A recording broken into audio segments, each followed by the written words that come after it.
Hello students. आज हम करेंगे IUPAC names and formula of coordination compounds. सबसे पहले हम IUPAC नेम्स करेंगे कोऑर्डिनेशन कंपाउंड्स के। तो IUPAC नेम करने से पहले आपको पता होना चाहिए कि जो आपका कोऑर्डिनेशन कंपाउंड है या कम्प्लेक्स कंपाउंड है, कोऑर्डिनेशन एंटाइटी है, वो क्या है। इस कंपाउंड में देखिए, ये आपके पास एक कोऑर्डिनेशन कंपाउंड है जो स्क्वायर ब्रैकेट के अंदर है, that is called coordination entity. और जो ब्रैकेट के बाहर है वो है काउंटराइन। ठीक है, ये हम पहले भी डिस्कस कर चुके हैं कि जब ये कोऑर्डिनेशन कंपाउंड है एक, तो जब इसको एक्वस सॉल्यूशन में डालते हैं तो जो ब्रैकेट के अंदर चीज़ है that does not dissociate into ion. ये ब्रैकेट के अंदर की चीज़ है, ये डिसोसिएट नहीं होती। जो बाहर के Cl2 है that is dissociated into ion. ठीक है, 2Cl नेगेटिव। और ये स्क्वायर ब्रैकेट के अंदर है, दैट इज कोऑर्डिनेशन एंटाइटी। इस केस में ये ब्रैकेट आगे है, जब एक्वस सॉल्यूशन में डालेंगे तो ये कोऑर्डिनेशन एंटाइटी इस पर पॉजिटिव चार्ज आ जाएगा, +2, और Cl पर 2Cl नेगेटिव, और ये +2 आ जाएगा। तो ये कैटायनिक कम्प्लेक्स है। मतलब IUPAC नेम करने से पहले हमको ये पता होना चाहिए कि जो आपका कम्प्लेक्स है वो कैटायनिक है, एनायनिक है कि न्यूट्रल है। तो ये कैटायनिक कम्प्लेक्स है क्योंकि इसमें जो स्क्वायर ब्रैकेट है ये आगे थी और इस पर +2 चार्ज आ गया। और अगला जो देखिए एक कोऑर्डिनेशन कंपाउंड है, इसमें K3FeCN6। जब इसको एक्वस सॉल्यूशन में डालेंगे तो 3K positive plus FeCN6 3 negative. तो अब ये जो कोऑर्डिनेशन एंटाइटी है इस पर नेगेटिव चार्ज आ गया, तो आपका जो कम्प्लेक्स है वो एनायनिक है। और यदि आपका जो कोऑर्डिनेशन एंटाइटी है उसके बाहर कुछ नहीं है, तो ये सारा ही जो कम्प्लेक्स है वो न्यूट्रल है, does not dissociate into ions. Bracket के बाहर कुछ नहीं है, तो ये न्यूट्रल कम्प्लेक्स है। अब ये कैटायनिक, एनायनिक और न्यूट्रल कम्प्लेक्स हमने क्यों पता किया? क्योंकि यदि आपका कम्प्लेक्स कैटायनिक है या आपका कम्प्लेक्स न्यूट्रल है, तो आपका जो सेंट्रल मेटल आयन है, जैसे यहाँ Pt है तो उसको प्लेटिनम ही रेड करना है, और यदि यहाँ देखिए CO कोबाल्ट है तो उसको कोबाल्ट ही रेड करना है। और यदि आपका नेगेटिव होता है कम्प्लेक्स, यहाँ नेगेटिव है, तो यहाँ जो Fe है उसको आयरन रेड नहीं करना है, उसके साथ एक 8 वर्ड लग जाएगा। Fe को पढ़ना है यहाँ फेरेट। मतलब यदि आपका कम्प्लेक्स नेगेटिव होता है तो सेंट्रल मेटल आयन के साथ 8 लग जाएगा, फेरेट। जैसे गोल्ड है तो और 8। ठीक है, इस तरह से यदि Ag है तो आर्जनेट 8 लग जाएगा यदि नेगेटिव है। ठीक है, अब हम फर्स्ट IUPAC नेम करते हैं CONH3 5ClCl2। तो इसमें सबसे पहले आपको पता होना चाहिए कि लाइगेंड कौन से हैं। लाइगेंड है यहाँ 5 अमोनिया मॉलिक्यूल और एक Cl negative, ammonia and Cl negative. तो ये जो NH3 है इसको एमाइन पढ़ना है और Cl को क्लोराइडो। ठीक है, और अल्फ़ाबेटिकली लाइगेंड को पहले पढ़ेंगे तो एमाइन में A पहले आता है और Cl में C उसके बाद में। तो पहले एमाइन पढ़ेंगे, 5 मॉलिक्यूल हैं उसके, तो पेंटाएमाइन, Cl को क्लोराइडो।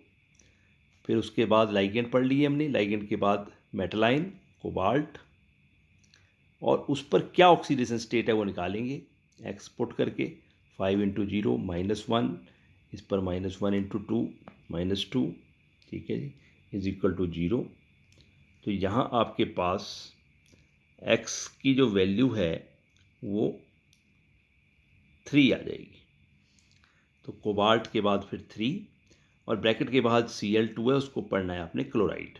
चाहे वो Cl जो यहाँ 2 है चाहे 2 बार है, चाहे Cl3 है 3 बार है, उसको क्लोराइड ही पढ़ना है। ठीक है जी, डाई क्लोराइड या ट्राई क्लोराइड रेड नहीं करना है।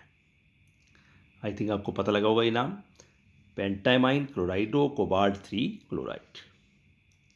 अब दूसरा नाम करते हैं। यदि ब्रैकेट जो स्क्वायर ब्रैकेट है इसके पहले कुछ है तो ये एनायनिक कम्प्लेक्स है, तो इसको पहले पढ़ना है। ठीक है जी, तो इसको पोटासियम पढ़ना है, इसको ट्राई पोटासियम नहीं पढ़ना है, ब्रैकेट के बाहर चाहे आगे चाहे पीछे। ठीक है, एक ही बार पढ़ना है potassium only, try potassium add नहीं करना है पोटासियम।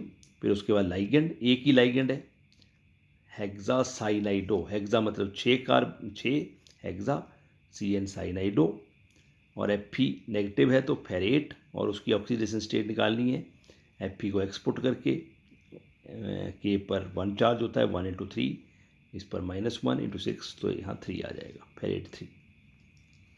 अब हम न्यूट्रल कम्प्लेक्स करते हैं, तो इसमें आपके पास 3 लाइगेंड हैं, एक अमाइन, एक Cl, एक NO2। अमाइन का A पहले आता है, फिर Cl का C, फिर नाइट्रो। तो पहले देखिए 2 बार है तो डाई अमाइन, Cl, क्लोराइडो, NO2, इसको पढ़ते हैं नाइट्राइटो N के साथ लिंकेज होती है Pt की, तो नाइट्राइटो N।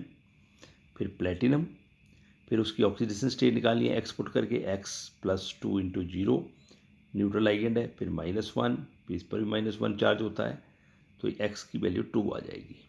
तो डाईअमाइन क्लोराइडो, नाइट्राइटो N, प्लेटिनम 2। अब ये हमने 3 नाम कर लिए, एक कैटायनिक, एनायनिक, एक न्यूट्रल। अब हम करते हैं, आपके पास IUPAC नेम गिवन होंगे, आपने उसका फार्मूला करना है। ठीक है, तो देखिए right the formula of the following coordination compound. तो यहाँ दिया गया है आपके पास पोटासियम टेट्राहाइड्रोक्सो जिंकेट 2। ठीक है जी, तो सबसे पहले देखिए पोटासियम, तो हमने K लगा दिया, पहले हम K2 नहीं लगाएंगे, पहले हम K लगाएंगे। फिर टेट्राहाइड्रोक्सो, OH 4 बार टेट्राहाइड्रोक्सो, फिर Zn लिख दिया हमने, जिंकेट का Zn, और Zn के बाद जिंकेट का Zn लिखा। फिर यदि हमने K यहाँ यदि 1 लिया होता तो 1 + X - 4, तो यहाँ 3 वैल्यू आनी थी। तो जिंकेट 2 लिखा है तो उसको 2 बनाने के लिए यहाँ K2 लिखा।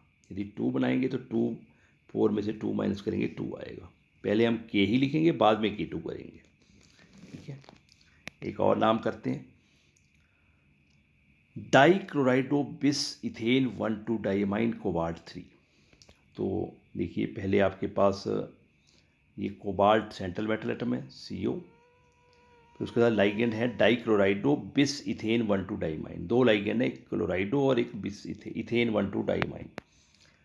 तो क्लोराइडो का C पहले आएगा, फिर इसका इथेन का E बाद में। तो डाईक्लोराइडो 2 बार है तो Cl2, और ये है बिस इथेन 1,2 डाईअमाइन। इथेन 1,2 डाईअमाइन को हम EN लिख देते हैं, एब्रीवेटेड फॉर्म, और बिस का मतलब है 2 बार। इसके साथ डाई नहीं लगाते क्योंकि डाई इसके नाम में है ऑलरेडी, डाई। ठीक है, इसके साथ यदि 2 बार है तो बिस लगाते हैं। और कोबाल्ट 3, अब कोबाल्ट 3 कैसे लगेगा हमको पता, देखिए यदि हम ये लिख देते हैं Cl2 En2, तो आपका 2 और ये 0, 2 ही बनेगा, पर उसको 3 बनाने के लिए हम =+1 करेंगे, =+1, तो ये 3 बनेगा। ठीक है, तो ये किस तरह करना है ये ध्यान से समझ लीजिए। यदि हम +1 नहीं करते तो यहाँ X की वैल्यू 2 आनी थी, 3 बनाने के लिए हमने +1 किया, मतलब ये कैटायनिक कम्प्लेक्स था। ठीक है जी, और एक और नाम कर लेते हैं, ये देखिए ट्राईअमाइन ट्राईक्लोराइडो कोबाल्ट 3। ट्राईअमाइन मतलब 3 बार NH3, ट्राईक्लोराइडो 3 बार Cl3, कोबाल्ट 3, कोबाल्ट CO लिख दिया। और 3 कैसे आया, क्योंकि यहाँ हमने X लिया, और ये 3 इंटू 0 -1 इंटू 3 = 0, तो ये X यहाँ 3 आ जाएगा, कोबाल्ट 3। ठीक है जी, तो ये हमारी 3 IUPAC नेम हो चुके हैं और 3 फार्मूले। ठीक है जी, थैंक्स।